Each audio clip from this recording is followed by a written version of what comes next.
Boys and girls, it is a pleasure to welcome you here to my home in Washington. I know that many of you have some questions that you would like to ask me, and it is going to be my great pleasure to answer them for you. While I know that many of you know some things about my life, and some of you may have even read my first autobiography, I would like to remind you of my early life.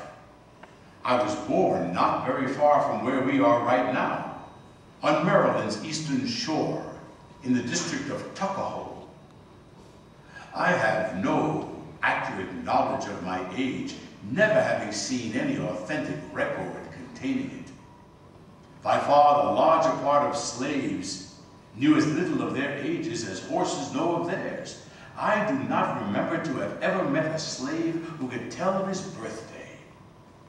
My grandmother, Grandmary Betsy Bailey, told me that she believed the year of my birth was 1817, but I have never been able to find any record proving that. My mother was named Harriet Bailey. She was the daughter of Isaac and Betsy Bailey, both colored and quite dark. My mother was of a darker complexion than either my grandmother or my grandfather. My father was a white man. He was admitted to be such by all I ever heard speak of my parentage. The opinion was also whispered that my master was my father. I was raised by my grandmother and my grandfather because my mother and I were separated when I was but an infant, and I never saw her more than 4, maybe 5 times in my life. She was hired by a Mr. Stewart, who lived about 12 miles from my home, and she made her journeys to see me in the night, traveling the whole distance on foot after the performance of her day's work. I do not recollect of ever seeing my mother by the light of day, and she died when I was about 7 years old on one of my master's farms. Now, I've had 2 masters. The first was Captain Aaron Anthony, the chief overseer or manager of the plantations of Colonel Edward Lloyd of Maryland. The second master was Thomas Auld. Thomas Auld was the son-in-law of Captain Anthony. He was married to Captain Anthony's only daughter, Miss Lucretia, and he became my master when Captain Anthony died. When I was 8 years old, my master, Captain Anthony, sent me to live with his relatives in Baltimore, Master Hugh Auld and his wife, Mrs. Sophia Auld, and their son Tommy, for whom I was to be his companion. Hugh was the brother of Thomas Auld. During my first week with them, when Miss Sophia taught me the alphabet.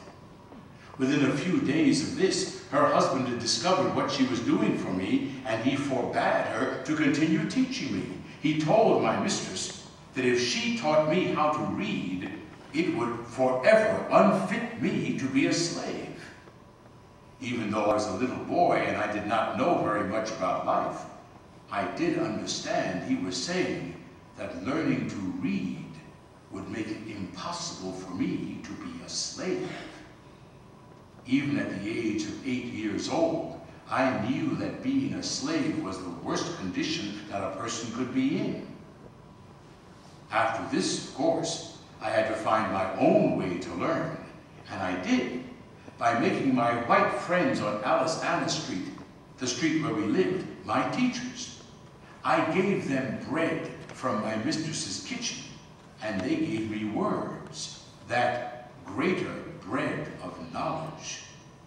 And so by the time I left Baltimore for the Eastern Shore, 7 or 8 years later, at the age of 15 or 16, to live with Thomas Auld, my second master, I was a capable reader, and I was learning how to write.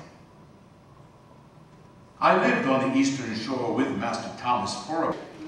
Now you're going to come down and you'll tell us who you are. Okay. What's your name? Rhea. Rhea what? Odin. All right, Rhea. Read your question. What do you feel is your biggest accomplishment? What do I feel is my biggest accomplishment?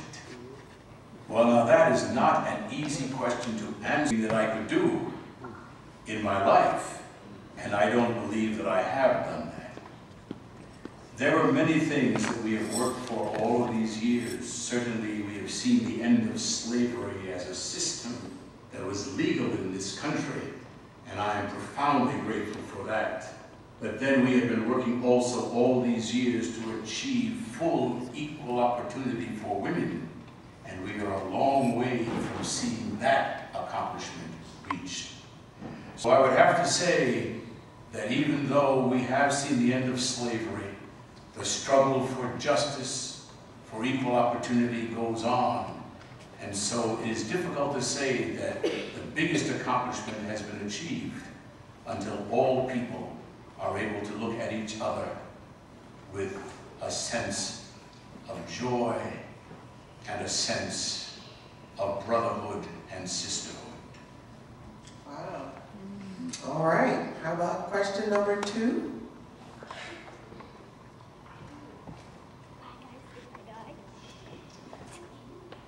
You can introduce yourself and then read your question.